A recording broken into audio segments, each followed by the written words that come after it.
Hello everyone, welcome back to our classes. This is Reema. आज हम class 8 की science पढ़ने वाले हैं। साइंस का चैप्टर नंबर 2 पढ़ेंगे। चैप्टर का नेम है microorganism, friend and foe. Video start करने से पहले आप मेरे चैनल को सब्सक्राइब करें और मेरी वीडियो अगर आपको पसंद आती है तो आप मेरी वीडियो को लाइक करें और ज़्यादा से ज़्यादा इसे शेयर भी करें। स्टार्ट करते हैं। जैसे आपने बहुत सारे अपने आसपास में पेड़ पौधे और तरह तरीके के जानवर देखे हैं, वैसे ही कुछ और भी ऑर्गेनिज्म हमारे चारों तरफ पाए जाते हैं जिसे हम अपनी आईज से देख नहीं पाते हैं। जो हमें दिखाई नहीं देते, वो इतने छोटे होते हैं कि हम उन्हें अपनी आँखों से देख नहीं पाते हैं। इनको हम माइक्रो ऑर्गेनिज्म कहते हैं। इनको हम माइक्रोस्कोप की मदद से जब देखेंगे तो ये हमें दिखाई देते हैं। तो इस चैप्टर में हमें इन्हीं माइक्रो ऑर्गेनिज्म के बारे में पढ़ना है।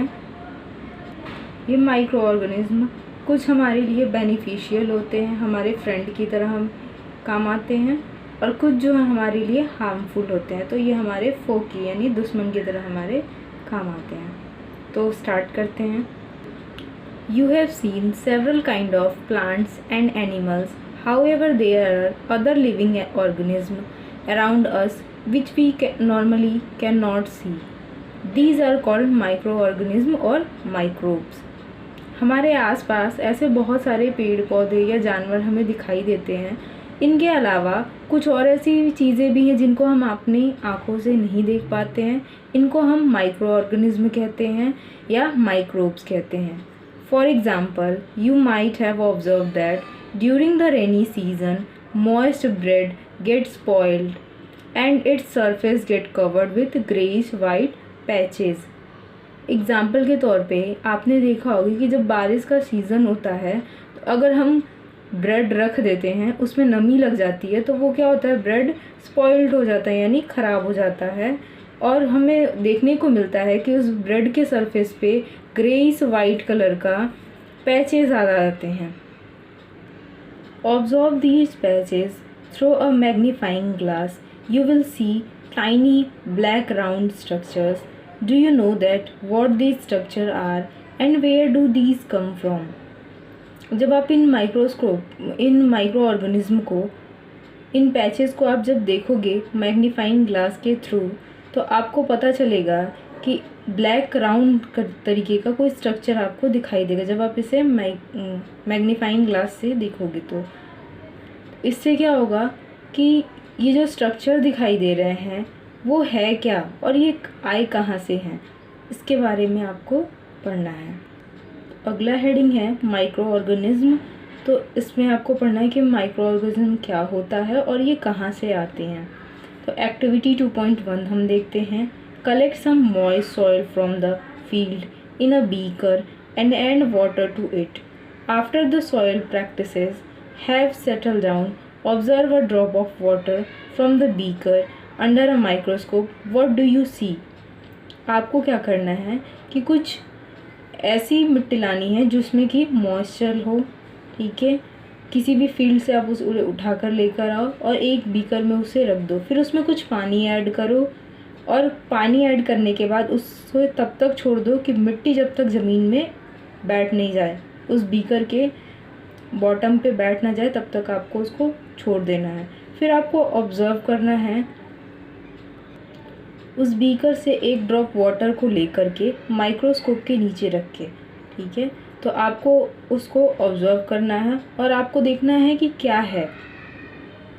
नेक्स्ट एक्टिविटी 2.2 देखते हैं।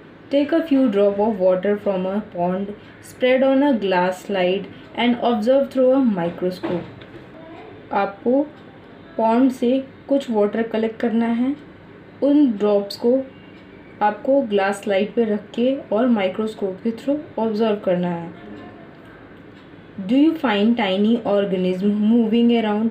क्या आप उस ड्रॉप ऑफ वाटर में बहुत ही छोटे ऑर्गेनिज्म आपको चारों तरफ मूव करते हुए दिखाई दे रहे हैं?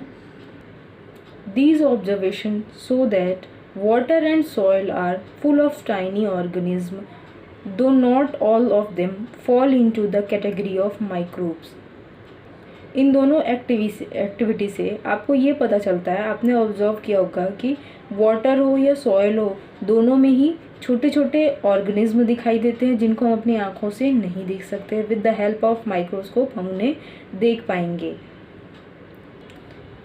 और आपको एक और चीज़ नोटिस की होगी इसमें आपने, कि जो वाटर में आपको माइक्रोब्स दिखेंगे वो सॉइल में सेम होंगे, ये ज़रूरी नहीं है।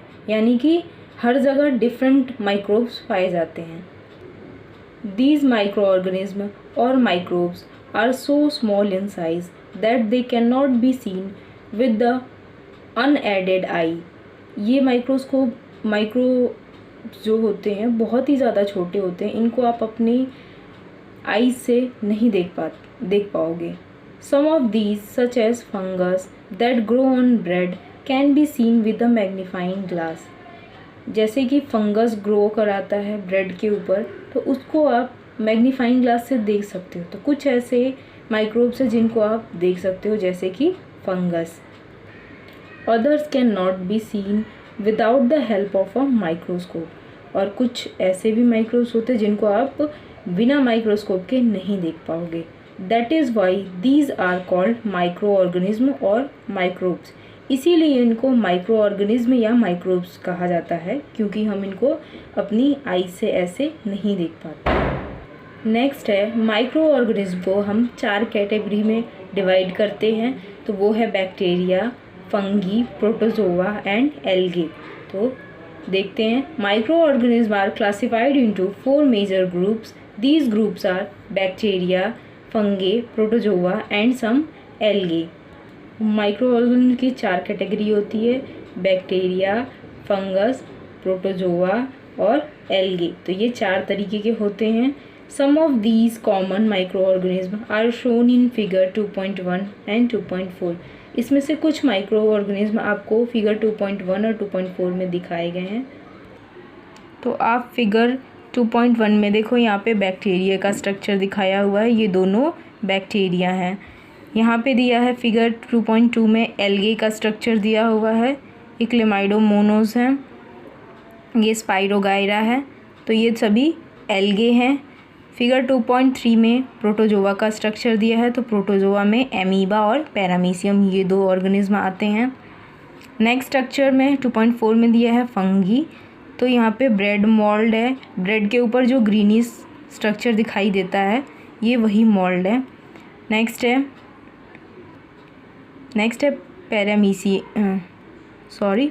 पेनिसिलियम है और एस्परजिलस है, तो ये फंगस होते हैं। तो हम सब ने इन माइक्रो ऑर्गेनिज्म को 2.1 से 2.4 तक के फिगर में हमने ऑब्जर्व किया। अब यहाँ पे देखते हैं, viruses are also microscopic but are different from other microorganism. Viruses जो होते हैं ये भी माइक्रोस्कोपिक होते हैं, यानी कि इनको भी आप माइक्रोस्कोप की हेल्प से ही देख सकते हो, पर ये अदर माइक्रो ऑर्गेनिज्म से बिल्कुल डिफरेंट होते हैं। They however reproduce only inside the cell of the host organism. ये सिर्फ होस्ट ऑर्गेनिज्म के बॉडी में ही रिप्रोड्यूस करते हैं, यानी कि नंबर में ये मल्टीप्लाई होते हैं। विच में बी अ बैक्टीरियम, प्लांट और एनिमल। और वो होस्ट यानी जिसकी बॉडी में ये रहते हैं, तो वो होस्ट कौन हो सकता है, या तो बैक्टीरियम हो सकता है, या प्लांट, या animal. Some of the viruses are shown in figure 2.5। तो फिगर 2.5 में आप यहाँ देख सकते हो, ये वायरसेस का स्ट्रक्चर दिया हुआ है, ये बैक्टीरिया फेज है, और एक और यहाँ पे वायरस का स्ट्रक्चर दिया हुआ है। तो ये दोनों डिफरेंट काइंड ऑफ वायरस है, इनका स्ट्रक्चर बिल्कुल अलग होता है। नेक्स्ट देखते हैं, common ailments like cold, influenza, flu and most cough are caused by viruses. आपने कॉमन चीज़ें देखी होंगी, जैसे कोल्ड, इन्फ्लुएंजा जिसे आप फ्लू कहते हैं, एंड कफ, ये सभी वायरसेस के कारण ही होते हैं। Serious disease like polio and chicken pox are caused by viruses. बहुत ज़्यादा सीरियस डिजीज़ जैसे कि पोलियो है या चिकन पॉक्स है, ये सभी भी वायरस के कारण ही होता है, यानी कि ये बीमारियां वायरस के कारण ही फैलती हैं या होती हैं। तो आपको ये याद रखना है कि वायरस से होने वाली बीमारियों का नाम क्या है, तो पोलियो एंड चिकन पॉक्स, ये 2 बीमारियां जो है वायरस के कारण होती है, और कफ, इन्फ्लुएंजा, कोल्ड, ये सभी वायरस के कारण ही होते हैं। नेक्स्ट देखते हैं, disease like dysentery and malaria are caused by protozoa. अब मलेरिया और डिसेंट्री जैसी बीमारियां प्रोटोजोआ के कारण होती हैं, whereas typhoid and tuberculosis, जिसे हम टीबी कहते हैं शॉर्ट में, आर बैक्टीरियल डिजीज़। तो टाइफाइड और ट्यूबरकुलोसिस जो होता है बैक्टीरिया के कारण होता है, इसीलिए इसको बैक्टीरियल डिजीज़ कहते हैं। और डिसेंट्री और मलेरिया जो है प्रोटोजोआ के कारण होता है। You have learned about some of the microorganisms in class 6 and 7. Class 6 और 7 में आपने कुछ माइक्रोऑर्गेनिज्म के बारे में पढ़ा होगा। नेक्स्ट अब आपको टॉपिक पढ़ना है 2.2, वेयर डू माइक्रोऑर्गेनिज्म लिव। तो माइक्रोऑर्गेनिज्म कहाँ रहते हैं? Microorganism may be single cell like bacteria. Microorganism जो होते हैं सिंगल सेल हो सकते हैं, जैसे कि बैक्टीरिया जो है सिंगल सेल ऑर्गेनिज्म होता है। Some algae and protozoa are multicellular such as many algae and fungi. कुछ एल्गे और प्रोटोजोआ जो हैं वो भी सिंगल सेल ही होते हैं, और कुछ ऐसे भी मल्टी सेलुलर ऑर्गेनिज्म होते हैं जैसे कि एल्गे है या फंगी। ये ऐसे माइक्रो ऑर्गेनिज्म हैं जो कि मल्टी सेलुलर होते हैं, यानी कि इनमें कई सारे सेल मौजूद होते हैं। They live in all type of environment ranging from ice, cold climate to hot spring and desert to marshy lands. ये सभी एनिमल्स जो हैं बहुत ज़्यादा ठंडी में भी रह सकते हैं और बहुत ज़्यादा गर्मियों में भी ये रह सकते हैं। इसका मतलब आप ये कह सकते हो कि माइक्रो ऑर्गेनिज्म जो है बहुत ज़्यादा ठंडी वाले जगह पे भी पाए जाते हैं और बहुत ज़्यादा गर्मियों वाले जगह पे भी पाए जाते हैं। डिज़र्ट से मार्शी लैंड यानी दलदल ज़मीन में भी ये माइक्रो ऑर्गेनिज्म पाए जाते हैं। They are also found inside the bodies of animals including humans. Some microorganism grow on other organism while other exist freely. ये सभी माइक्रो ऑर्गेनिज्म हैं ह्यूमन की बॉडी के अंदर भी पाए जाते हैं या एनिमल्स की बॉडी के अंदर भी पाए जाते हैं। और कुछ ऐसे माइक्रो ऑर्गेनिज्म होते हैं जो कि दूसरों ऑर्गेनिज्म के ऊपर ग्रो करते हैं, या कुछ ऐसे माइक्रो ऑर्गेनिज्म होते हैं जो कि हवा में फ्रीली पाए जाते हैं। तो नेक्स्ट टॉपिक हमें पढ़ना है 2.3, माइक्रो ऑर्गेनिज्म एंड अस। हम और माइक्रो ऑर्गेनिज्म, हमारे बीच में क्या रिलेशनशिप है, कैसे हम एक दूसरे की हेल्प करते हैं, इस टॉपिक में हमें यही पढ़ना है। Microorganisms play an important role in our lives. Some of them are beneficial in many ways, whereas some other are harmful and cause disease. Let us study about them in detail. Microorganisms हमारे जीवन में बहुत ही महत्वपूर्ण role play करते हैं। ये इनमें से कुछ माइक्रो ऑर्गेनिज्म जो होते हैं हमारे लिए बेनिफिशियल होते हैं यानी फ़ायदेमंद होते हैं, और कुछ ऐसे होते हैं जो कि हमारे लिए हार्मफुल होते हैं, जिन माइक्रो ऑर्गेनिज्म के कारण हमें डिजीज़ होती है वो माइक्रो ऑर्गेनिज्म हमारे लिए हार्मफुल होते हैं। तो चलो अब इनके बारे में हम डिटेल में पढ़ते हैं। तो पहले हम फ्रेंडली माइक्रो ऑर्गेनिज्म के बारे में पढ़ते हैं, ऐसे माइक्रो ऑर्गेनिज्म जो हमारे लिए दोस्त की तरह काम करते हैं। Microorganism are used for various purposes. They are used in the preparation of curd, bread and cake. Microorganism हैं हमारे बहुत सारे पर्पस में काम आते हैं, जैसे कि हमें ब्रेड बनाना होता है या दही बनाना होता है या केक बनाना होता है, तो उनमें हम माइक्रो ऑर्गेनिज्म का यूज़ करते हैं। जैसे कि कर्ड में लैक्टोबैसिलस बैक्टीरिया पाया जाता है, ब्रेड में फंगस पाए जाते हैं। तो ये माइक्रो ऑर्गेनिज्म हमारी कर्ड, ब्रेड और केक बनाने में हेल्प करते हैं। Microorganism have been use for the production of alcohol since ages. मतलब बहुत साल पहले से जो एल्कोहल बनता है यानी ड्रिंक्स बनते हैं उसमें भी माइक्रो ऑर्गेनिज्म का बहुत ही इम्पोर्टेंट रोल प्ले होता है। नेक्स्ट है they are also used in cleaning up the environment. कुछ ऐसे माइक्रो ऑर्गेनिज्म होते हैं जिनका इस्तेमाल हम इन्वायरमेंट को साफ रखने के लिए करते हैं, या ये हमारी मदद करते हैं इन्वायरमेंट को साफ रखने में। तो देखते हैं कैसे मदद करते हैं। For example the organic wastage, जैसे कि ऑर्गेनिक वेस्ट है, वेजिटेबल पील्स हो गया, रिमेन ऑफ एनिमल्स हो गया या फीसेस हो गए, etc. are broken down into harmless and usable substances by bacteria. तो बैक्टीरिया के द्वारा इनको जो है इन सभी हार्मफुल ऑर्गेनिक वेस्टेज को कन्वर्ट किया जाता है हमारे लिए हार्मलेस बनाने में और यूजेबल बनाने में। इनका यूज़ हम मैन्योर की तरह कर सकते हैं प्लांट्स को न्यूट्रिशन प्रोवाइड करने के लिए। Recall that bacteria are also used in the preparation of medicines. आपको याद होगा कि बैक्टीरिया का इस्तेमाल जो है दवाइयाँ बनाने के लिए भी किया जाता है। In agriculture they are use to increase soil fertility by fixing nitrogen. आपने पढ़ा है लास्ट चैप्टर में, फर्स्ट चैप्टर में भी, कि एग्रीकल्चरल में भी बैक्टीरिया का बहुत बड़ा रोल होता है। ये सॉयल फर्टिलिटी को इंक्रीज़ करता है और नाइट्रोजन को फिक्स करने का काम भी बैक्टीरिया के द्वारा ही होता है। राइजोबियम बैक्टर जो होता है वो नाइट्रोजन फिक्सेशन का काम करता है जो लेग्यूमिन प्लांट्स में पाए जाते हैं। नेक्स्ट टॉपिक है making of curd and bread. अब कैसे कर्ड और ब्रेड बनता है। You have learn in class 7 that milk is turn into curd by bacteria. आपने क्लास 7 में पढ़ा था कि मिल्क जो है वो कर्ड में बदलता है बैक्टीरिया की हेल्प से। बैक्टीरिया ही मिल्क को कर्ड में चेंज करता है।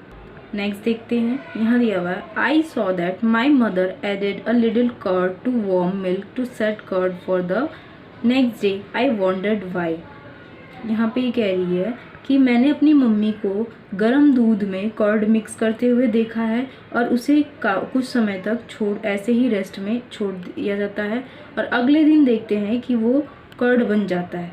ये टेंशन में है कि कैसे ये चीज़ें बन जाती हैं।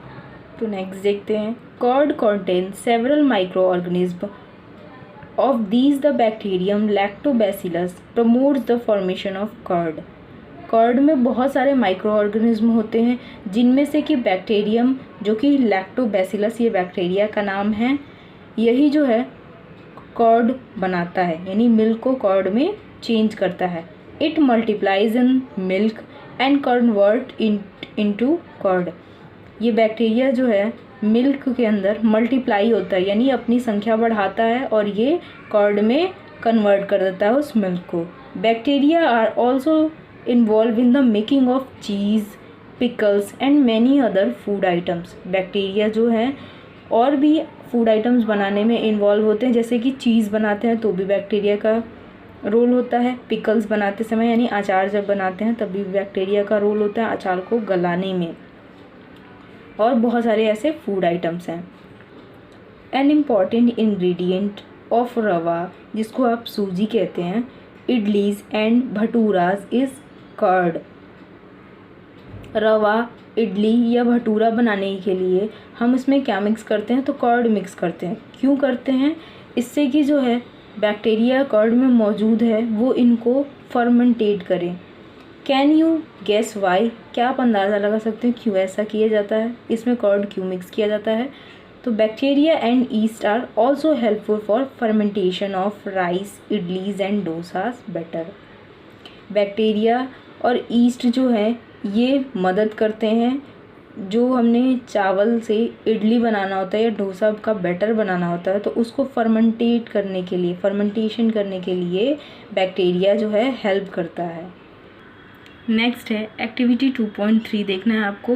टेक 1.5 kg फ्लोर, जिसको आटा या मैदा कहते हैं, add some sugar and mix it with warm water, add a small amount of yeast powder and knead to make a soft dough. What do you observe after 2 hours? Did you find the dough rising? आपको क्या करना है कि 1/2 kg मैदा या आटा लेना है, उसमें आपको चीनी मिक्स करना है, फिर उसमें गर्म पानी मिक्स करना है आपको। उसके बाद उसमें कुछ ईस्ट पाउडर आपको मिक्स करना और फिर उसको डो बना लेना है। सॉफ्ट डो बनाने के बाद थोड़ी देर बाद उसे रख दोगे आप 2 आवर्स के लिए। उसके बाद ऑब्ज़र्व करोगे कि आपका डो जो है वो फूल जाता है और ऊपर उठ जाता है, मतलब साइज़ में वो बड़ा हो जाता है। आप इस फिगर में देखो, यहाँ पे मैदा में ईस्ट पाउडर मिक्स करके रखा हुआ है। थोड़ी देर बाद जो है ये मैदा क्या होता है, रेज्ड मैदा, मतलब ऊपर की तरफ ये उड़ जाता है, ये फूल जाता है। तो ये बैक्टीरिया के कारण ही होता है, माइक्रो ऑर्गेनिज्म यानी कि ईस्ट के कारण ही ये होता है।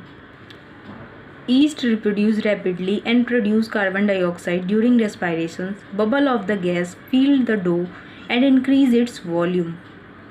Figure 2.6।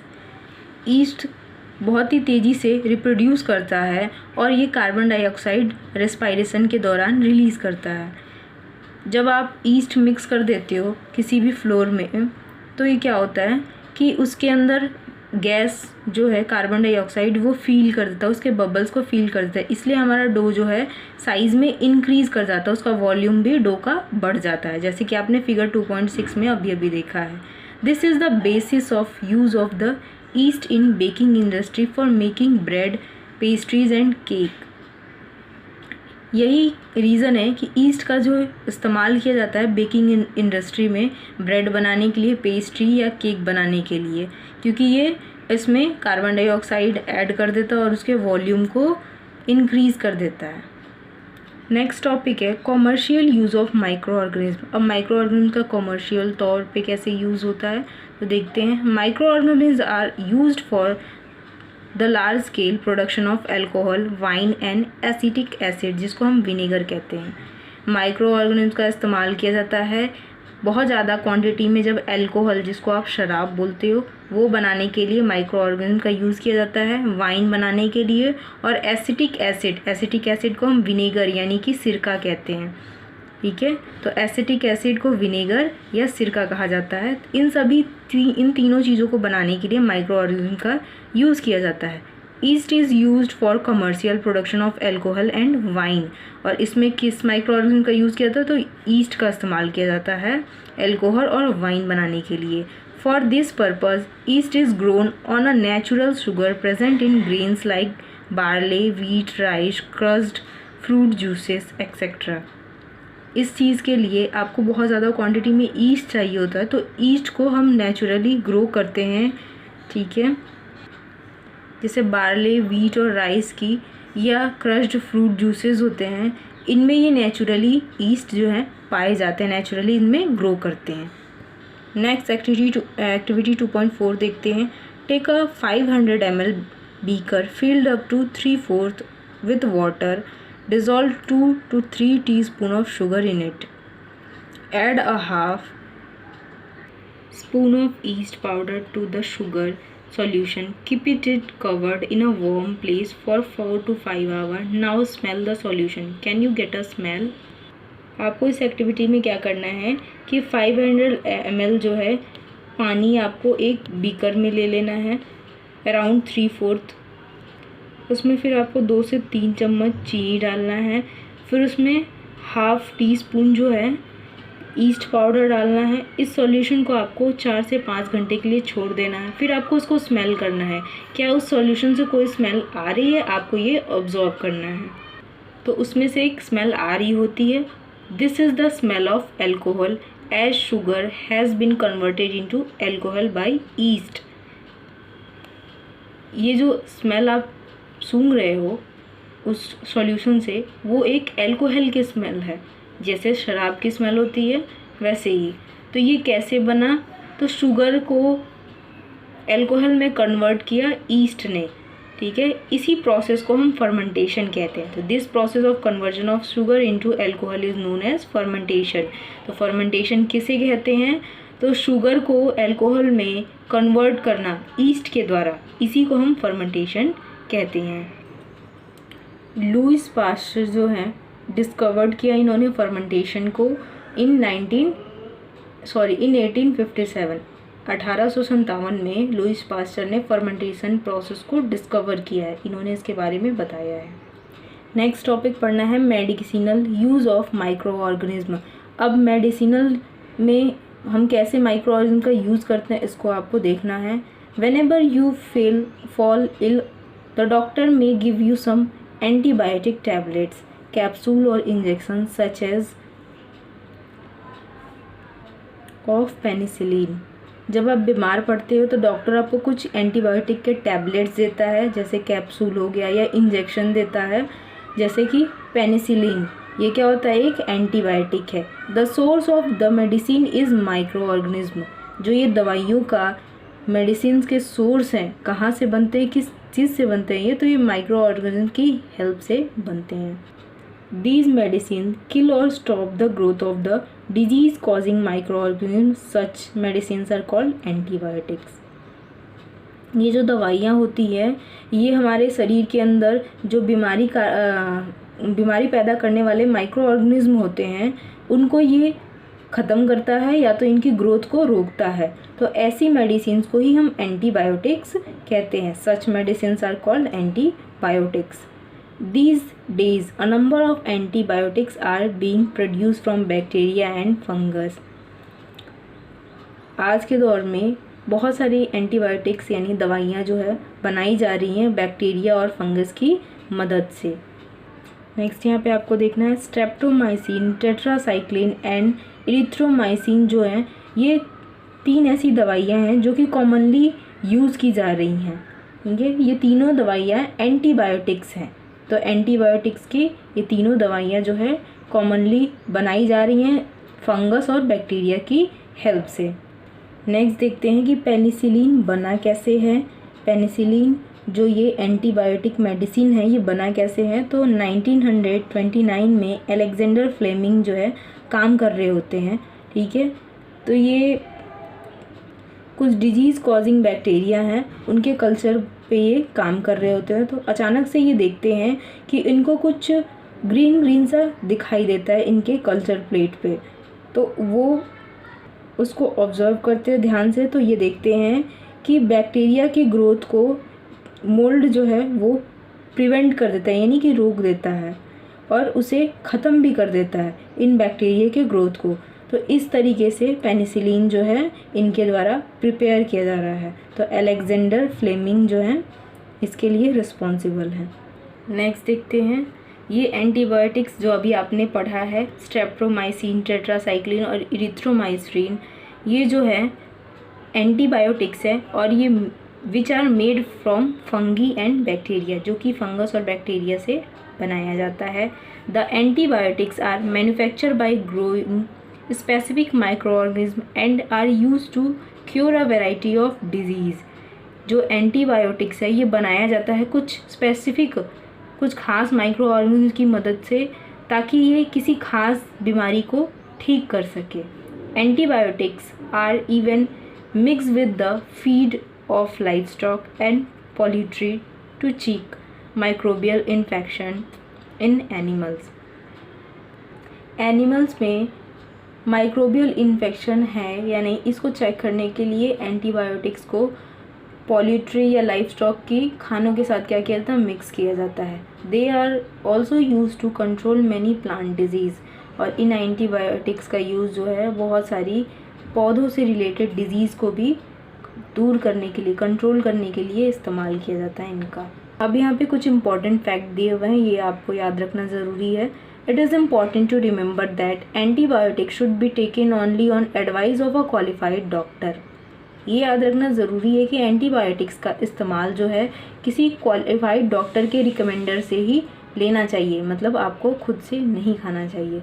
Also you must complete the course prescribe by the doctor. अगर आपको कोई डिजीज़ है या कुछ है प्रॉब्लम है तो डॉक्टर की प्रिस्क्रिप्शन की मदद से ही जब तक कि आपका कोर्स कंप्लीट ना हो जाए तब तक आपको मेडिसिन प्रॉपर लेनी चाहिए। If you take antibiotics when not needed, अगर आपको दवाइयों की ज़रूरत नहीं है और फिर भी आप एंटीबायोटिक्स ले रहे हैं और इन रॉन्ग डोज या गलत डोज ले रहे हैं, आप दवाई की गलत डोज ले रहे हैं, it may take the drug less effective when you might need it in future. तो ये आपको क्या होगा, फ्यूचर में अगर आप कोई मेडिसिन ले रहे हो तो उसको ये लेस इफ़ेक्टिव बनाता है, उसका कोई यूज़ आपकी बॉडी पे नहीं होगा, कोई इफ़ेक्ट नहीं होगा। Also antibiotics taken unnecessarily may kill the beneficial bacteria in the body. अगर आप ऐसे एंटीबायोटिक्स को अननेसेसरी ले रहे हो तो आपकी बॉडी में जो बेनिफिशियल बैक्टीरिया है वो ख़त्म हो जाएंगे। Antibiotics however are not effective against cold and flu and these are caused by viruses. Antibiotics का इस्तेमाल जो है हम कोल्ड और फ्लू में नहीं लेते हैं क्योंकि ये कोल्ड और फ्लू बीमारियां जो है वायरस के कारण होती हैं। तो आज इतना ही पढ़ते हैं, बाकी के टॉपिक्स को हम नेक्स्ट वीडियो में कवर करेंगे पार्ट 2 में। तो इस वीडियो की डिस्क्रिप्शन बॉक्स ज़रूर चेक करें और वीडियो पसंद आए तो आप इसे लाइक करें और दूसरों तक शेयर भी करें। Thank you.